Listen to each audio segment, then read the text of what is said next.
Papasabugin daw ang Philippine Coast Guard natin pag lumaban tayo sa water cannon sa China Coast Guard. Tandaan nyo papasabugin daw. Bakit nga ba papasabugin? Kasi isang senador itong senador na to si Senator Robin Padilla. Ang gusto niyang mangyari kasi daw makipagsabayan sa water cannon ang Philippine Coast Guard sa China Coast Guard. Dan sa ganun daw para daw na sabihin ng China na matapang ang mga Pilipino. Oh, no! Sang-ayon ba kayo doon mga kababayan, mga guys? So ito ang ating bibigyan ng komentaryo mga guys criticism, komentaryo kung ano man inyong mga saloobin dyan mga guys pwede rin naman kayo mag-comments dyan.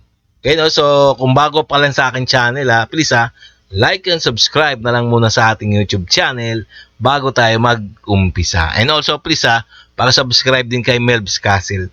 So si Melvs Castle talagang ito napakainit ng kanyang tinatalakay tungkol sa West Philippine Sea. Okay na, kung bago pa lang sa akin kung bago pa lang sa akin channel, please guys like and subscribe na lang muna. Okay no, umpisa na natin to.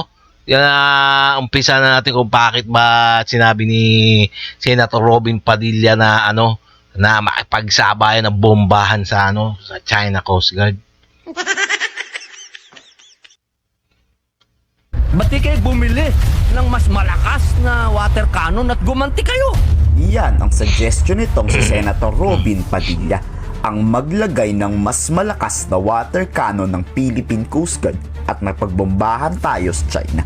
Pwede at posible naman yan kung may malakas tayong naval warship, BrahMos supersonic cruise missile at mga missile na pangdepensa. Dapat marami rin US warship at mga fighter jet ng Amerika dito sa Pilipinas. Yan, pwede na tayo dyan mapagbombahan ng water cannon. Pero sa ngayon, hindi pa pwede yan. Nasa phase pa lang kasi tayo ng pagpapalakas. Sadya atang hindi nag-iisip tong si Robin Padilla. Kung makikipag-water cannon kasi tayo sa China, di may dahilan ng China ang sakupin tayo. Mas malakas ang mga warship nila kumpara sa barko natin. Kung aatakihin natin ang Chinese Coast Guard, para na din daw tayong nakipaglaban sa China PLA Navy. Sobrang galing talaga ng proposal. Oo nga tingnan niyo yung proposal ni Senator Robin Padilla nakakatakot Kaya hindi basta-basta maipaglaban sa China. Kasi ang China napakalakas napakalakas ng military nila kaysa sa atin samantalang tayo baka wala pa sa linggo ubos na pag naggera ang Pilipinas sa China ubos na ang mga missile ng Pilipinas samantalang ang China sa dami ng mga missile nila baka matunaw na ang Pilipinas. Kaya hindi basta-basta yung ganyang mga kilos o provocative action na gagawin. Kayo ba mga kababayan, tatanggapin nyo ba yung mga sinasabi ni Senator Robin Padilla? Pwede kayo mag-comments dyan mga kababayan. Okay Pisa diretso ulit natin. Ni Senator Robin Hood Padilla. Parehas yan na Coast Guard, kaya pwede tayong magbatuhan o maglabanan sa water cannon. Medyo correct lang natin ng konti si Senator Robin Hood Padilla na pwede na sanang gawin ng kanyang mga staff. Dahil ang Coast Guard ng China ay bahagi ng kanilang People's Liberation Army. Yan ay under the Navy ng China. Yung ating Coast Guard... Yun naman pala sinabi ni Lamas na yung China Coast Guard under pala ng PLA Navy ng China. So ibig sabihin nun na once kumbaga nadali ng Philippines Coast Guard ang China Coast Guard, agad-agad nagaganti ang PLA Navy at pasasabugin pasasabugin kaagad ang ang Philippine Coast Guard. Ganyan ang mangyayari.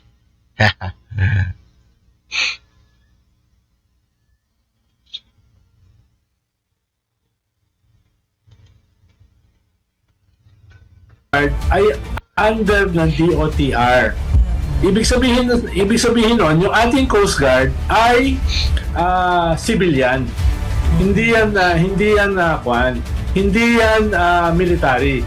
Pag binomba natin ng water cannon, nakipagsagutan tayo ng water cannon sa Coast Guard ng China, military yung ating wina-water cannon. Iyon na naman Bubombahin pala. tayo dyan, no? Hindi marunong mag-isip si Senator Robin Yun, tignan nyo naman ha. Under na military ang China Coast Guard. So talaga magtutulong-tulong yan. Once na nakawawa ang China Coast Guard, agad nagaganti ang PLA Navy. Sabog. Kaya sabog ang Philippine Coast Guard. Kaya bahala na kayo mag-comment yan kung tama ang sinasabi ni Senator Robin Padilla. Okay no?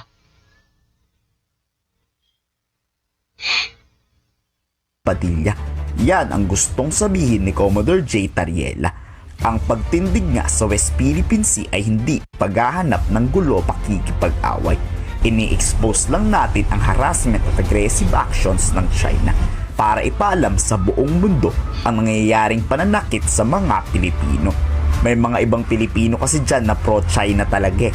Gusto ata nilang dinuduro at minamaliit tayo ng China sa sarili nating teritoryo.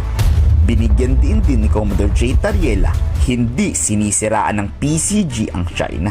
Sadyang ipinapakita lang ng Philippine Coast Guard ang pangit na trato ng Chinese sa mga Pilipino. Tapos ang gusto ng iba, Pangit naman talaga, no? Pangit naman talaga ang mga trato ng mga Chekwa sa mga sa mga kababayan natin dyan sa West Philippines, no? Napakapangit talaga. Kailan kaya magbabago? Oy, magbago naman kayo, mga Chekwa.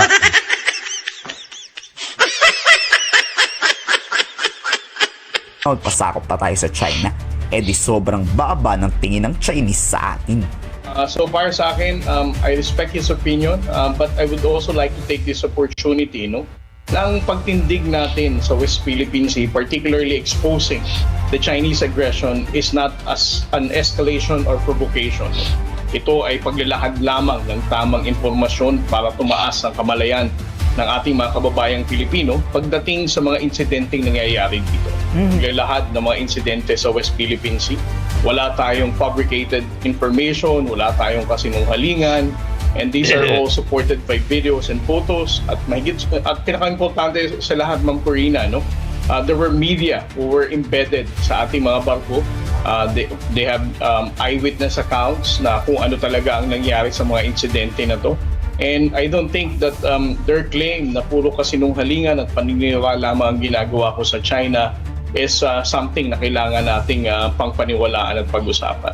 Kayo, pabor ba kayo sa sinabi ni Robin Padilla? May pag-water cannon tayo sa China? Anong sasabi niyo dito? Komento sa baba yung salopin. Ayan ha, mga tingnan niyo naman. Ayan yung sinasabi ni Senator Robin Padilla na gumanti raw tayo. So mag-comment na lang kayo dyan sa baba kung ano ang mga komentaryo dyan kay Mr. Senator Robin Padilla. Okay, no? So hanggang dito na lang tayo. So kung nagustuhan nyo yung mga ganitong mga reaction video na katulad nito, no? Please bago tayo magtapos like and subscribe na lang muna tayo. Like and subscribe muna tayo sa ating YouTube channel bago tayo magtapos nang sa ganun ma-update pa kayo sa mga video maaking pang i-upload sa next day. Okay no? Maraming salamat.